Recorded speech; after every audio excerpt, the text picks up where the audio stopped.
السلام عليكم ورحمة الله وبركاته. ازيكم يا حبايبي؟ عاملين ايه؟ يا رب تكونوا بخير. وحشتوني من الفيديو اللي فات.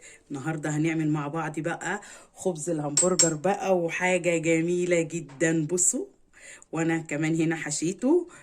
بصوا، حطيت له الهمبرجر بتاعي، حطيت بقى البرجر ودوت بقى هنحشيه، بس انا سايباه كده اوريه لحبايبي الجمال بتاعنا. ان شاء الله تعملوه. وصفة سهلة وبسيطة للكيتو والجميع أنواع الدايت، وصفة سهلة وبسيطة. يلا بينا نشوف عملناها ازاي. بس بالله عليكم زي ما متعودين متنسوش تدعموني في قناتي التانية وتشتركوا فيها وتشيروها لكل أصحابكم وتدعموني وتكبروها زي ما كبرتوا دي. بحبكم في الله. يلا بينا. يلا حبايبي، نسمي بالله ونصلي على المصطفى المختار عليه افضل الصلاه والسلام. نعمل مع بعض بقى الكايزر النهارده، وهنحشي كمان الكايزر سندوتشات كده جميله جدا مع بعض. كل دي في افكار جميله. بصوا، انا معايا سمسم ابيض على سمسم محمص، الاتنين على بعض. وبرده الناس حبايبي او اخواتي وحبايبي اللي قالوا لي ان بيبقى فيه زي مراره، هقول لكم تعملوا ايه. يلا اول حاجه نطحنها مع بعض. بسم الله الرحمن الرحيم. في الكبه بتاعتي كده، ونحط كوبايه. انا حابه اعمل كل تفاصيله قدامكم. نحط بس الكهرباء بس كده، نستغنى عن الكبه خالص. بسم الله الرحمن الرحيم. اهو هنفضيه بقى. نجيب بس معلقه. اللي عنده سمسم ابيض بس يستعمله، اللي عنده سمسم محمص برضو يستعمله. هي الوصفه مش هتقول حاجه في اي نوع من السمسم، عشان المراره بتاعت السمسم. بس انا شايفه ان هي ما بتبقاش عندي فيها مراره. ممكن هو السمسم تكون انت بتجيبيه قديم، بس برضو انا معايا هنا باكو واحد من بديل السكر، اللي هو سكر الدايت. اي نوع انت بتستعمليه حطيه. اهو انا هحط واحد بس، اهو واحد بس. واحط معلقه صغيره من البيكنج باودر. نحط 3 معالق كبار اهم من قشور السيليا.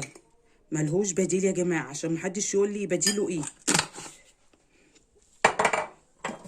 نقلب كل المكونات كده.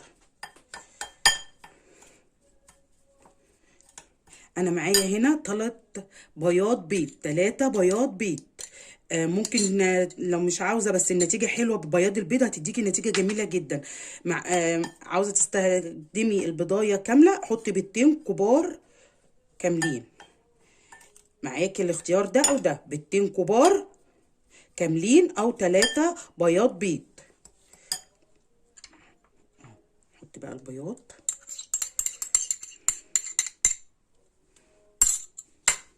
حطي معلقه خل ابيض، خل تفاح، اللي عندك استعمليه. حطي بس رشه ملح كمان، رشه صغيره. نقلب كل ده مع بعض كده. دي ميه سخنه. نقلب بس كل المكونات. دي نص كوبايه ميه سخنه، مش ميه دافيه، سخنه ومش مغليه. عشان البيض هنحط حبه حبه.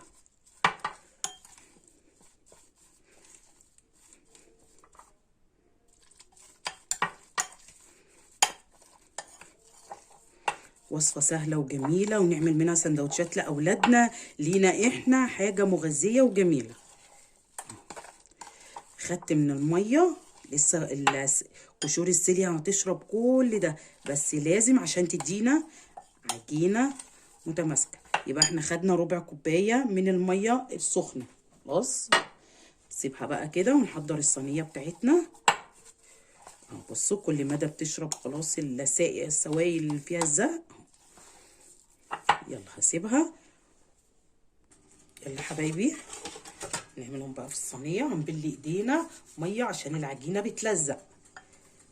انا هقسمهم على 3 لان انا عاوزه الكايزر بتاعي كبير.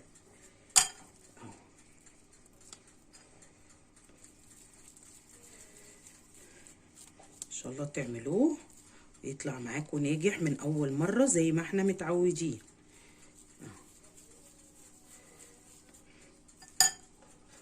السكيزرايه هتبقى كبيره كده وجميله، انا عاوزاها كبيره.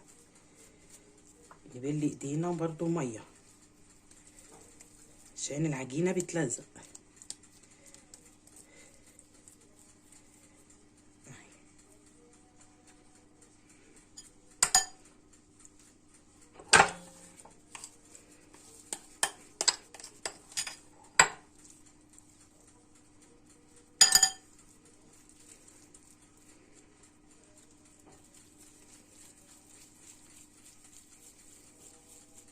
انا عاوزاها كبيره. الكايزر بتاعي انت عاوزاه وسط اعمليهم هيطلعوا 4 حلوين وسط.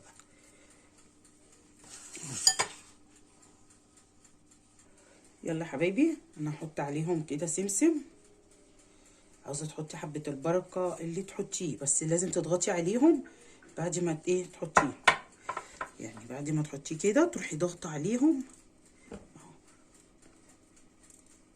كده.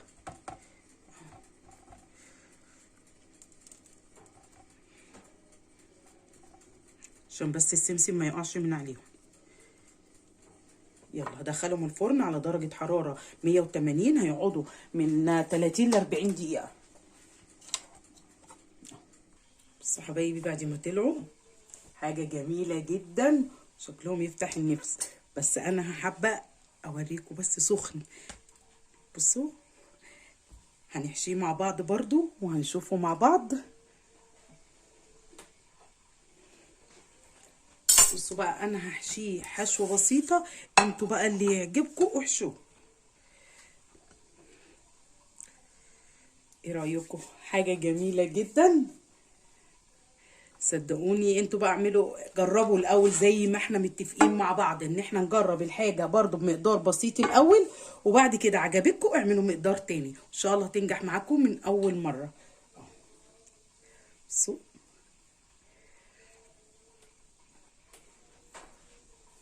بسم الله الرحمن الرحيم. انا حابه افتح واحد واوريه لكم. بصوا حاجه جميله جدا هتعجبكم. بصوا جميل، ان شاء الله تعملوه تقولوا لي ايه رايكم في التعليقات زي ما احنا ما متعودين. بصوا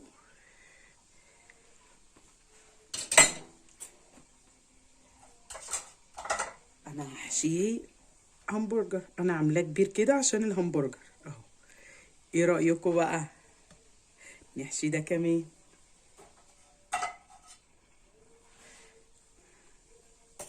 يا سلام على الجمال اهو. وده الفاضي احنا هنسيبه اهو. يا رب يكون الفيديو عجبكم، وحطوا انتوا بقى خس وخيار وحاجه جميله، ولو عندكم بقى يعني اي صوص لايت حطوه. اشوفكم في فيديو جديد واكله جديده، والسلام عليكم ورحمه الله وبركاته. ما تنسوش تدعموني بقناتي التانية وتدعموني وتدعولي في ظهر الغيب. السلام عليكم ورحمه الله وبركاته.